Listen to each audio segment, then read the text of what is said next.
नमस्कार, न्यूज देख रही हैं आप। मैं हूं आपके साथ साधना बत्रा। हमारे इस खास कार्यक्रम में आप सभी का स्वागत है। तो देखिए, मां देवी के नवरात्रों का प्रारंभ हो चुका है, यानी कि वो जो उत्सव जिसका काफी समय से इंतजार था, महिलाओं को, बुजुर्गों को, लड़कियों को, उसका आगमन हो चुका है, उसकी शुरुआत हो चुकी है। और आज भगवान मां देवी को सब याद कर रहे हैं। मां भगवती सभी की मनोकामना पूरी करती है और ऐसे में आज पहला दिन है नवरात्रों का। मां शैलपुत्री को हर किसी ने आज याद किया है और याद कर भी रहे हैं। और आज हमारे साथ खास मेहमान पंडित आचार्य धनंजय जुड़ गए हैं। धनंजय जी, बहुत स्वागत है आपका। नमस्कार, धन्यवाद जी पंडित जी, नमस्कार। पंडित जी, आज मां शैलपुत्री को याद किया जा रहा है। पंडित जी बताइए कि नवरात्रों को क्यों रखा जाता है, फास्ट जो है वो क्यों महिलाएं रखती हैं, इसका पूरा महत्व क्या है? जी साधना जी, जैसा कि आपने कार्यक्रम के आरंभ में कहा कि इस बार की जो नवरात्रि है, और विशेष करके जब भी नवरात्रि का त्योहार आता है तो सभी लोग, बड़े बुजुर्ग, बच्चे, महिलाएं, सभी लोग बड़े बेसब्री से इसका इंतजार करते हैं। सभी लोग इसको उत्सव के रूप में धूमधाम से मनाते हैं। मेला लगता है, तमाम प्रकार की अपनी अपनी साधनाएं, अपनी अपनी पूजा पाठ उपासनाओं की प्रक्रियाओं का लोग पालन करते हैं। ये जो शरद ऋतु है, शरद ऋतु में नवरात्रि का ये जो त्योहार है, नवरात्रियां, नव दुर्गा की पूजन की पूरी प्रक्रिया, साधना का एक पूरा क्रम, तपश्चर्या का एक पूरा क्रम, एक पूरी अनुशासन की एक व्यवस्था, और उसमें जो सबसे पहली मां भगवती का दिव्य स्वरूप है, जैसा कि आपने कार्यक्रम के आरंभ में ही कहा, शैलपुत्री। मां भगवती का ये अपने आप में एक ऐसा दिव्य स्वरूप है साधना जी, कि शैलपुत्री नाम ही में इनके वर्णन, इनके दिव्य स्वरूप का अर्थ, भावार्थ और इनके दिव्य स्वरूप की शक्तियां और क्षमताएं इसी में समा। जैसा कि मां भगवती के दिव्य स्वरूप का नाम है शैलपुत्री। शैल अर्थात पर्वतराज, हिमालय को ही शैल है। पर्वतों के राजा, हिमालय की पुत्री होने के कारण मां के दिव्य स्वरूप का नाम शैलपुत्री पड़ा। एक और इनका बड़ा ही सुंदर नाम है हेमवती। इसके साथ साथ मां के इसी दिव्य स्वरूप को पार्वती भी कहते हैं। राजा दक्ष की पुत्री होने के नाते, चूंकि ये जो पूरा इनके पूर्व जन्म की जो कथा है, देवी भागवत पुराण में, कई ग्रंथों में, जो प्राचीन ग्रंथ है, उनमें जिस कथा का उल्लेख मिलता है, कई देवी देवता, जितने भी देवी देवता है, जब भी कभी उन्होंने ये महसूस किया कि मां भगवती के दिव्य स्वरूप का मुझे आशीर्वाद में, विशेष रूप से जो गृहस्थ लोग हैं, गृहस्थ लोगों में वो लोग जो वैवाहिक सुख की कामना करते हैं, वो लोग जिनकी गृहस्थी है किसी भी प्रकार की अड़चने, देखिए मां के दिव्य स्वरूप को मां सती भी कहते हैं। मां सती, मां पार्वती, मां शैलपुत्री, इस पर इन्हीं के नाम। और इसके पीछे जिस कथा का उल्लेख मिलता है, एक बार महाराजा दक्ष एक बहुत बड़े यज्ञ अनुष्ठान का आयोजन किया।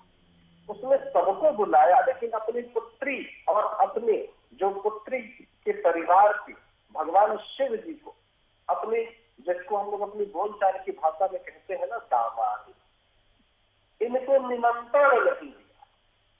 फिर भी चूंकि अपने मायके का ही अनुष्ठान था, मां सती, मां शैलपुत्री बड़ा ही जिद किया। शिव जी से इन्होंने विशिष्ट जिद किया, विशिष्ट आग्रह किया, विशिष्ट प्रार्थना की कि मुझे तो जाना ही है। भगवान पहले तो मना किए कि मत जाओ, अपमानित होना पड़ेगा, लज्जित होना पड़ेगा, भगवान जानते, लेकिन मां नहीं मानी, जिद करके गए। फिर बाद में उन्होंने अनुमति दी थी, वहां उनका तिरस्कार हुआ, किसी ने भी उन्हें सम्मान नहीं दिया। बाप से इतनी ज्यादा उन्हें पीड़ा, इतनी ज्यादा पीड़ा, यहाँ तक कि उनकी बहनों ने, उनके पिता ने भी ध्यान नहीं दिया, उनके सम्मान में किसी ने भी कुछ भी ऐसा नहीं किया, उनको बड़ी तकलीफ। और इसी पीड़ा में कि मेरा और मेरे पति का सम्मान नहीं किया जा रहा है, मेरे लिए किसी भी प्रकार की उनके हृदय में कोई भावना नहीं है, योगाग्नि में स्वयं को उन्होंने भस्म कर दिया। इस कथा का उल्लेख मिलता है कि जैसे ही उन्होंने अपने शरीर को अग्नि में भस्म किया, भगवान शिव जी कुपित हो गए। और शिव तांडव की जिस व्यवस्था के संदर्भ में हम सभी लोग पूजा के क्रम में जानते हैं ना, शिव जी के उसी सिद्ध स्वरूप की यहाँ पर व्याख्या है। साधना जी, मैं आपसे एक और बात का जिक्र करूंगा कि ये जो कथाएं हैं, जितनी भी कथाएं हैं, ये जो हमें सूचना देती है माँ की तपश्चर्या की। अब आप सोचिए कि अगले जन्म में फिर पर्वतराज हिमालय के यहाँ उनका जन्म हो और कठोर तपस्या की, और इसीलिए उनको पार्वती भी कहते हैं। इसीलिए क्योंकि पर्वत की पुत्री, पर्वतराज की पुत्री तो पार्वती, हिमालय की पुत्री तो हेमवती, शैल पुत्री भी इसीलिए कहते हैं। इनके एक हाथ में त्रिशूल है और एक हाथ में कमल का पुष्प है। वृष इनकी सवारी है, जिसको हम लोग कहते हैं ना शिव जी का बसहा बैल वृषभ, वही इनकी सवारी है। और ये बिल्कुल ही जिसको कहते हैं तपश्चर्या में लीन रहने वाली सती माँ के रूप में जो हमारे यहाँ आपने देखा होगा गाँव गाँव। और एक और विशेष बात आप सभी दर्शकों को मैं बताना चाहता हूँ कि वाराणसी जी को शिव जी की नगरी कहते हैं, काशी विश्वनाथ जी की नगरी कहते हैं। वाराणसी में ही बहुत ही प्राचीन माँ शैलपुत्री का मंदिर है, ये बहुत कम लोगों को मालूम। शैलपुत्री जी का मंदिर भारतवर्ष में बहुत ही प्राचीन बनारस में स्थित है, और वहीं पर उनके मंदिर की स्थिति, वहीं पर इनका विशेष पूजन आयोजन किया जाता है।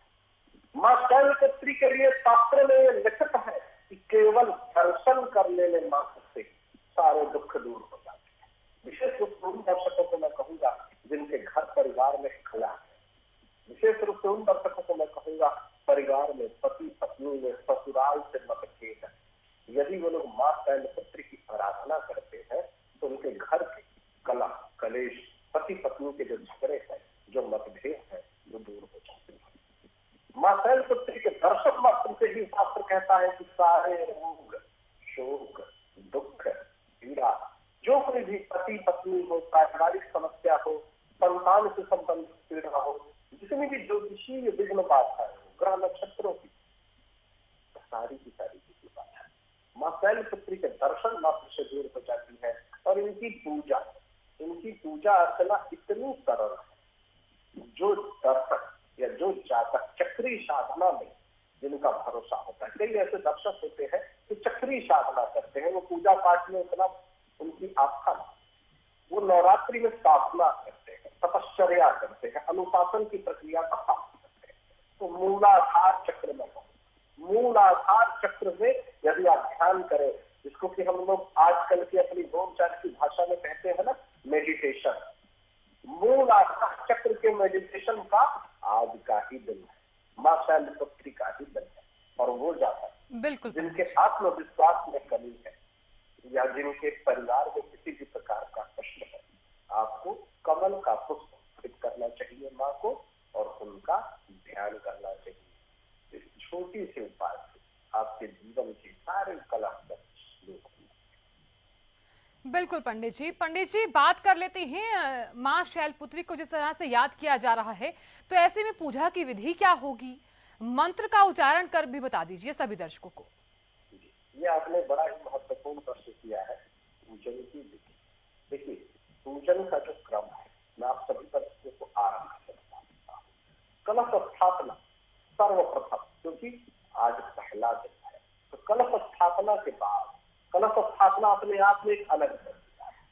कलश स्थापना के बाद जब हम माँ के पहले दिव्य स्वरूप का आवाहन करते हैं, माँ शैलपुत्री का जो वर्णन मिलता है शास्त्रों में, वृषभ की सवारी करती, तो या तो कोई मूर्ति आप ले आइए या कोई चित्र ले आइए। यदि मूर्ति या चित्र आपके पास एक ही हो, माँ दुर्गा जी का, कोई बात नहीं, आप मन ही मन ध्यान करें।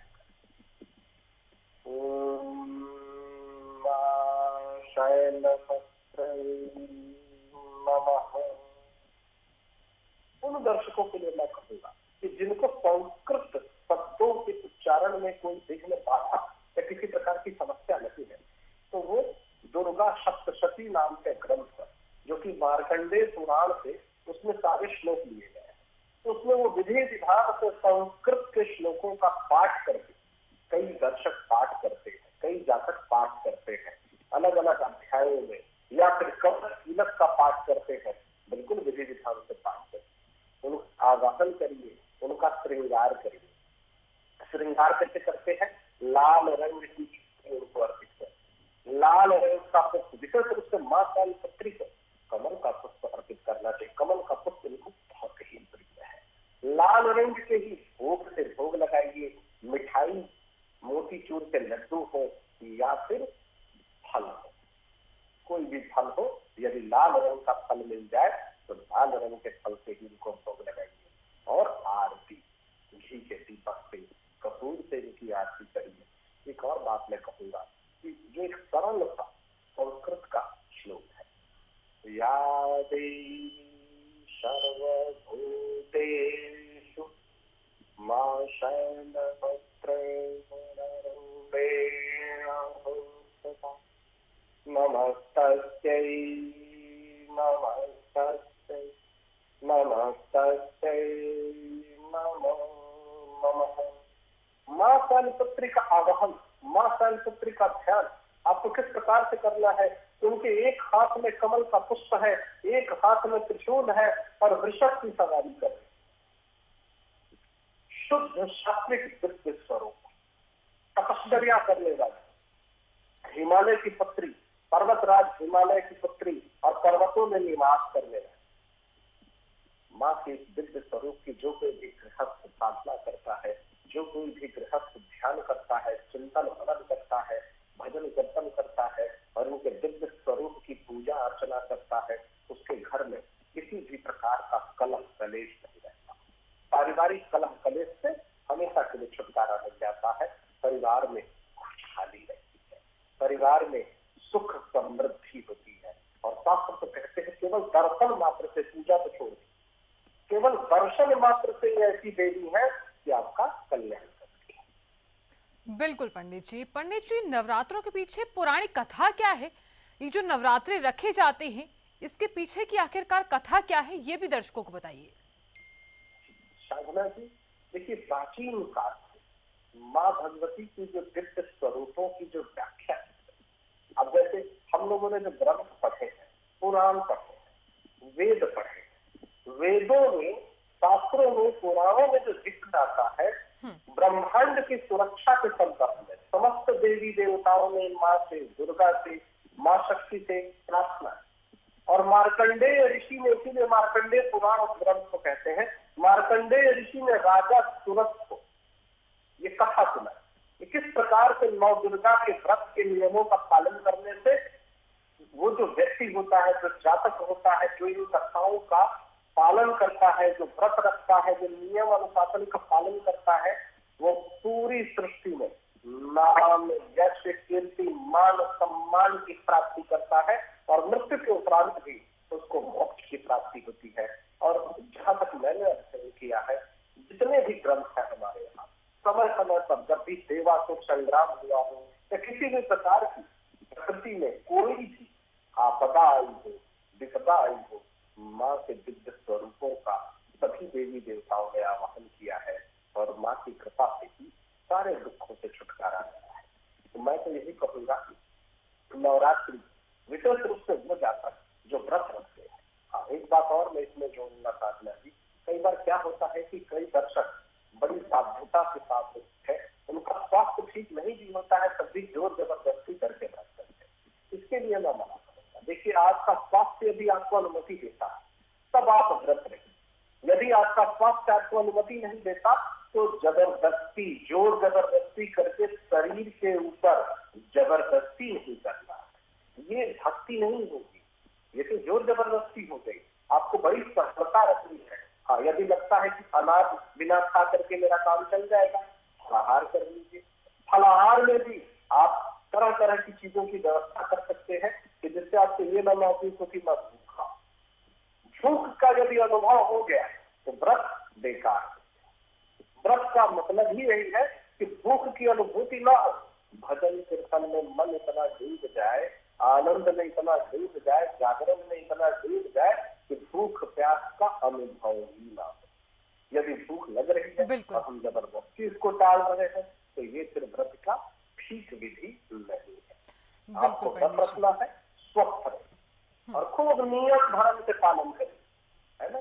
घी का दीपक जलाइए, कपूर की आरती करिए, माँ को भोग लगाइए और नियमानुसार पालन करिए। जितने भी ग्रंथों में, चाहे वो पुराण हो, वेद हो, शास्त्र हो, माँ के दिव्य स्वरूप की व्याख्या मिलती है।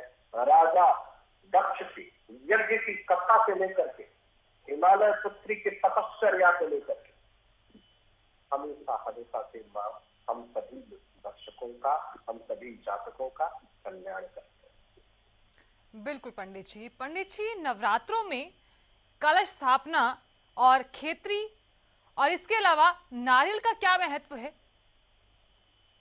जी, ये आपने बड़ा महत्वपूर्ण प्रश्न किया है। देखिए, सबसे पहले कलश स्थापना के लिए कलश जो है सिर्फ कलश नहीं, वो प्रतीक चलता है। जितने भी छोटे छोटे देवी देवता, मैं छोटे छोटे और बड़े बड़े का मेरे कहने का अर्थ ये नहीं कि कोई बड़ा है कोई छोटा है। मेरे कहने का अर्थ ये है कि अनुशासन की व्यवस्था में अलग अलग देव तत्वों को अलग अलग प्रतिनिधित्व दिया गया है। जैसे यम को अलग प्रतिनिधित्व है, अग्नि को अलग प्रतिनिधित्व है, वायु को अलग प्रतिनिधित्व है, यमराज को अलग प्रतिनिधित्व है, इंद्र को अलग प्रतिनिधित्व है। किसी को हवा का संचालन देखना है, किसी को जल का संचालन देखना है, किसी को भूलोक का संचालन देखना है, किसी को अलग अलग व्यवस्थाओं को देखना है। तो इसी प्रकार के जो छोटे छोटे देव तत्व है उन सबके आवाहन की पूरी व्यवस्था कलश में रखी जाती थी। उसमें कुछ ऐसे देवता है जो विनाशकारी है, प्रचंड, तो उनको रख करके की प्रक्रिया से बांध दिया जाता था। प्राचीन काल में अलग अलग पूरा आवाहन किया जाता था और उन सबके अलग अलग मंत्र है। और हम सब ने देखा होगा कि जब दुर्गा जी का चंडी यज्ञ होता, अर्ध चंडी, पूर्ण चंडी, तो पूरी विधि विधान को हमें देखने का अवसर मिलता है। क्योंकि हम गृहस्थ में पूजा करते हैं तो हम थोड़े से संक्षिप्त में करते हैं, केवल गौरी गणेश की पूजा करते हैं और अक्षत पुष्प और उसमें कुछ धन दक्षिणा देवताओं के संबंध में डाल करके और पुष्प इत्यादि डाल करके फिर उसको बंद कर देते हैं। और जो आपने पूछा ना अच्छे, और नारियल समृद्धि का प्रतीक है। और जो उसमें हम वो जौ और उसमें वो लगाते हैं ना मिट्टी का, हम पूरी दुनिया में कृषि प्रधान देश है। खेती किसानी ही हमारा मूल रहा, हम सब किसान के बच्चे। हम भले ही शहरों में रह रहे हो, कहीं भी रह रहे हैं, ये हमारी बाध्यता हो सकती है, लेकिन मूल उद्गम हमारा खेती है। जब से मानव जाति ने खेती करना आरंभ किया और अपने आप को अनुशासन में आया, व्यवस्थित होकर के ले आया, हमारी पूजा पाठ में जो मूल है उन्नति, खुशहाली, हरियाली, वो उसी का प्रतीक चिन्ह। जैसे जैसे नवरात्रि का आरंभ और धीरे धीरे जब नवरात्रि आगे बढ़ती है ना, तो वो उसमें जब हरी हरी जब उसमें वो फूटता है तो उसकी हरियाली ये प्रतीक चिन्ह के रूप में हो जाती है कि कितना भव्य दिव्य रूप से हमारे कलश की स्थापना हुई है। और ठीक इसी प्रकार से हमारे जीवन में भी हरियाली आएगी, हमारे जीवन में भी खुशहाली है। बिल्कुल पंडित जी बात कर लेते हैं कि माँ को प्रसन्न करने के लिए किस चीज का भोग लगाना है? देखिए, दो चीजों के लिए मैं कहूँगा, फल, दूसरा मैं कहूँगा मिठाई। मिठाइयों में आपको मोतीचूर के लड्डू का भोग लगा सकते हैं, बेसन के लड्डुओं का भोग लगा सकते हैं, लाल रंग की इमरती लाल रंग का कोई भी मीठा फल में जैसे सेब है या कोई भी ऐसा फल जो लाल हो, उसके साथ साथ पीला भी, जैसे कि आपका पीले फल में कोई भी फल हो, लाल और पीले फल को ही आप भोग में लगाइए। प्रयास ये करिए कि 5 प्रकार की सामग्री हो जाए, क्योंकि इसको शुभता में माना गया है। और जब आवाहन करिए, श्रृंगार करिए, उसी समय माँ को आपको भोग लगाना है। भोग लगाने के बाद जो सामग्री बचती है, तुलसी पत्र के साथ जब हम घी, पंचगव्य, पंचद्रव्य, इन सारी चीजों का, सारे नियमों का पालन कर लेते हैं, तो उसको प्रसाद के रूप में स्वयं भी ग्रहण करना चाहिए, अपने परिवार में, इष्ट मित्रों में, बंधु बांधवों में भी इसका वितरण करें। बिल्कुल पंडित जी बात कर लेते हैं। माँ को श्रृंगार किया जाना काफी महत्व माना जाता है इसका, तो माँ को इस बार किस तरह का श्रृंगार किया जाना चाहिए? कौन से रंग के वस्त्र माँ को पहनाने चाहिए? माँ शैलपुत्री श्वेत रंग प्रिय है, लाल रंग प्रिय है। लाल रंग के वस्त्र ही उनको अर्पित करिए। विशेष रूप से चुनरी बड़ी प्रिय है, क्योंकि ये जो माँ का दिव्य स्वरूप है ना, ये बिल्कुल ही भिन्न स्वरूप है। तो आपको प्रयास यही करना है कि लाल रंग के वस्त्र या श्वेत रंग के वस्त्र माँ को अर्पित करें। बिल्कुल पंडित जी हमने वस्त्र की बात तो कर ही ली है, साथ ही अब ये बात भी कर लेते हैं कि अगर महिलाएं पूजा कर रही हैं तो पूजा के वक्त महिलाओं को क्या नया वस्त्र ही धारण करना चाहिए? देखिए, ये जो आपने प्रश्न किया है, कई जातक ये प्रश्न करते हैं। यदि आपके पास स्वच्छ निर्मल नवीन वस्त्र है तो निश्चित रूप से पहली प्राथमिकता दीजिए कि नवीन वस्त्र धारण करें। यदि किसी कारण नया वस्त्र नहीं है तो स्वच्छ रूप से धुला हुआ पुराना वस्त्र भी आप धारण कर सकते हैं। अनिवार्यता नहीं है कि बिल्कुल नया ही कपड़ा मैं खरीद के लाऊंगा वही पहन के पूजा। बिल्कुल, ये अनिवार्यता नहीं। तो ये कहा जा सकता है कि यहाँ पर अगर महिलाएं किसी भी रंग के वस्त्र पहन रही हैं तो वो बिल्कुल सही रहेगा। लेकिन पंडित जी ऐसा भी अक्सर हमारे दर्शक कहते हैं कि अगर हम पूजा कर रही हैं या फिर हमें पूजा करने का वक्त नहीं मिला है तो ऐसे में हमारे पास क्या ऑप्शन होना चाहिए? क्योंकि अक्सर आपने देखा होगा कि आज की जो महिलाएं हैं वो ऑफिस का वर्क करती हैं, फास्ट वगैरह नहीं रख पाती हैं। हाँ, ये बड़ी ही महत्वपूर्ण बात आपने कही। बड़े बड़े शहरों में अब तो हर एक जगह की ये दिनचर्या है कि महिलाएं भी काम कर रही हैं, उनके पास समय का बड़ा अभाव है। इसकी अनिवार्यता नहीं है कि आपको दिन भर छुट्टी लेकर के घर पे बैठ जाना है या भूखे प्यासे रह करके शरीर को कष्ट देना है। नहीं, देखिए, आप चाहें तो जैसा मैंने अपनी जो हमारी आपकी बातचीत कर रही थी, मैंने छोटे से सरल से मंत्र का प्रयोग, या तो मंत्र का प्रयोग कर लीजिए, माँ को प्रणाम कर लीजिए, उनके चित्र का ध्यान कर लीजिए, मेडिटेशन के माध्यम से कर लीजिए या भजन कीर्तन कर लीजिए। जो कुछ भी आप कर पाए, कुछ ना हो पाए तो केवल उनको प्रणाम करिए और कमल का पुष्प अर्पित करिए और अपने दिनचर्या में लग जाइए। यदि ये भी नहीं हो पाता है तो किसी वृद्ध महिला की बात है। अनिवार्यता नहीं है कि सारा दिन बैठ करके आपको भूखे प्यासे घर पे छुट्टी लेकर के बैठ जाए, क्योंकि हर एक व्यक्ति की अपनी अपनी दिनचर्या है। और इस बात से दुखी भी नहीं होना है कि इस बात को मैं नवरात्रि में कुछ कर ही नहीं पाई। कई ऐसी महिलाएं हैं जो चाह करके भी कलश स्थापना नहीं कर पाती, लंबे चौड़े पाठ नहीं कर पाती। उसका ये अर्थ नहीं क्या? बिल्कुल पंडित जी बात कर लेते हैं माँ को खुश करने के लिए क्या कार्य करने चाहिए, क्या कार्य नहीं करने चाहिए? क्योंकि ऐसा भी कहा जाता है कि अगर कुछ ऐसे कार्य कर रही हैं, महिलाएं कर रही हैं या फिर जो महिलाएं के साथ साथ जो लड़कियां फास्ट रख रही हैं, कुछ ऐसे कार्य कर बैठती हैं जिससे माँ नाराज हो जाती हैं, तो ऐसे कौन से कार्य हैं? देखिए, सबसे पहले जो आपने ये बड़ा महत्वपूर्ण प्रश्न किया है ना कि क्या कार्य करना चाहिए और क्या नहीं करना चाहिए, चाहे वो महिलाएं हो चाहे वो लड़कियां, भोजन को व्यवस्थित करें, निद्रा को व्यवस्थित करें। देखिए, हमारे यहाँ सनातन धर्म में हमें क्या सिखाया जाता है? कोई भी पूजा पाठ उसका मूल आधार क्या है? भोजन, शयन, निद्रा और आपकी दिनचर्या। यदि आपकी दिनचर्या ठीक नहीं है तो फिर पूजा पाठ और अनुशासन का फायदा क्या है? आपके सोने का समय व्यवस्थित नहीं है, उठने का समय व्यवस्थित नहीं है, भोजन का, जलपान का, व्रत का कोई भी नियम अनुशासन नहीं है, तो फिर पूजा पाठ का, धर्म का फिर कोई अर्थ नहीं रह गया आपके जीवन में। दूसरी बात कि ब्रह्मचर्य के नियम का पालन करिए, शुद्ध सात्विक। आपको व्रत में, उपवास में कोई भी फल या किस प्रकार की जीवन शैली का आचरण करना चाहिए। वाणी को बड़ा पवित्र रखिए। वाणी, यदि आप किसी के साथ दुर्व्यवहार कर रही है, किसी के साथ आपकी भाषा खराब है, आपका रहन सहन खराब है, तो ऐसे धार्मिक व्यक्ति से फिर आप क्या उम्मीद रखती है? ऐसे लोग कैसे धार्मिक हो सकते हैं कि जिनकी वाणी बड़ी खराब है और दिन भर पूजा पाठ चल रही है? लेकिन जब किसी के साथ व्यवहार करने की बात आती है तो बड़ी ही गलत भाषा का प्रयोग करते हैं। इस प्रकार की भाषा से बचिए, अपने भोजन को ठीक करिए, रहन सहन को ठीक करिए, आचरण और व्यवहार को ठीक करिए। इसी के बिल्कुल पंडित जी बहुत बहुत शुक्रिया हमारे साथ जुड़ने के लिए, अपना बेशकीमती वक्त हमें देने के लिए बहुत बहुत शुक्रिया। तो सुना आपने किस तरह से मां शैलपुत्री को आज याद किया जा रहा है, उनका स्मरण किया जा रहा है। तो देखिए, उम्मीद करते हैं कि आप भी अपने घर में रहकर व्रत कर रहे होंगे और साथ ही साथ अच्छे वस्त्र धारण करेंगे। तो उम्मीद है कि आप नवरात्रों का त्योहार अच्छे से मनाएंगे। फिलहाल इतना ही, देखते रहिए हरियाणा न्यूज़। नमस्कार।